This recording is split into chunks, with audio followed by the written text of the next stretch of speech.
नमस्कार सगळ्यांना, तुमचं स्वागत आहे नवीन व्लॉगमध्ये. आणि हा व्लॉग असणार आहे रेसिपी व्लॉग. तर बघूया मी आज काय बनवते. तर आपण बनवणार आहोत, जाऊ दे सांगून टाकते, पनीर कोफ्ता.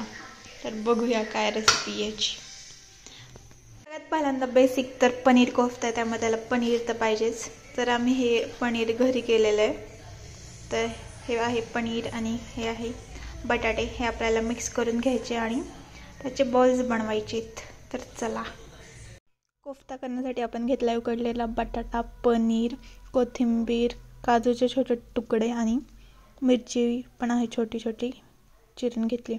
तर हे सगळं मिक्स करून त्याच्यामध्ये मीठ टाकू शकता, मसाले टाकू शकता, हळद वगैरे तुम्हाला टाकायचं असेल तर टाकू शकता. आणि त्या सगळ्याचे मिक्स करून एक गोळे बनवून घ्यायचे, म्हणजे आपले कोफ्ता असतील.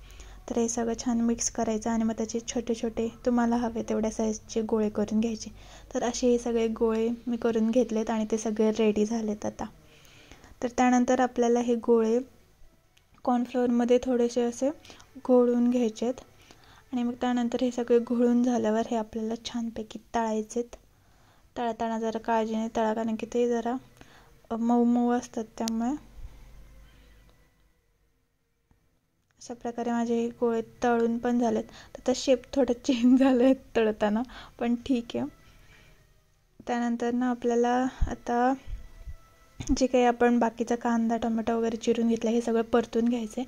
मग आपल्याला यूज करायचे खडे मसाले आधी.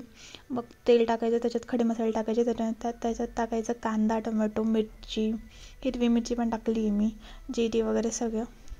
हे सगळं थोडंसं परतून घ्यायचं. थोडी 1-2 मिनटं वाफ काढून घ्यायची. हे सगळं आपल्याला वाटून घ्यायचे, कारण की हा आहे मसाला त्या ग्रेव्हीसाठीचा. ह्याच्यात काजू पण टाकलेत, विसरू नका, बऱ्याच गोष्टी. आणि अशा रेसिपीज पाहताना ना मी 4-5 रेसिपी पाहते आणि मिक्स करून त्याचं काहीतरी वेगळी बनवते असं. पण छान झाली होती भाजी, मी आधीच सांगते, पडण्याआधी, रेसिपी दिसण्याआधी. त्यानंतर वाटण करून घेतले आणि ते आपण परत तेलात जिरे टाकून मग त्याच्यात ते वाटण परतून घ्यायचं. मग त्याच्यात आपले बेसिक मसाले, गरम मसाला, घरी जे मसाले असतात ते, आणि त्याच्यात ॲडिशनल म्हणून काश्मीरी लाल मसाला असतो तो, गरम मसाला, हेही टाकू शकता. अशा प्रकारे हे सगळं टाकून मस्तपैकी परतून घ्यायचं. आणि त्याच्यानंतर ना आपल्याला त्याच्यात पाणी टाकायचं थोडंसं शिजायला, कारण की ती ग्रेव्ही एवढी घट्टही नाही ठेवायची. त्यामुळे त्याच्यात पाणी टाकायचं आणि मस्तपैकी त्याला शिजून द्यायचं थोडा वेळ.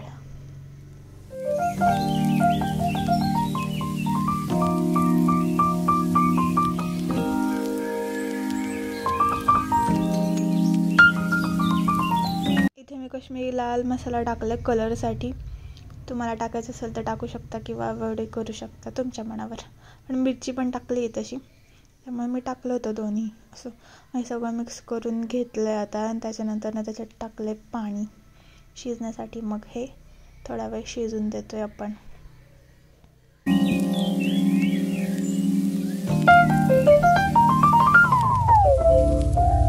पाणी टाकल्यावर मस्तपैकी त्याला उकळी काढून घ्यायची. त्यानंतर ना तुम्हाला हवी तेवढी घट्ट ग्रेव्ही ठेवायची.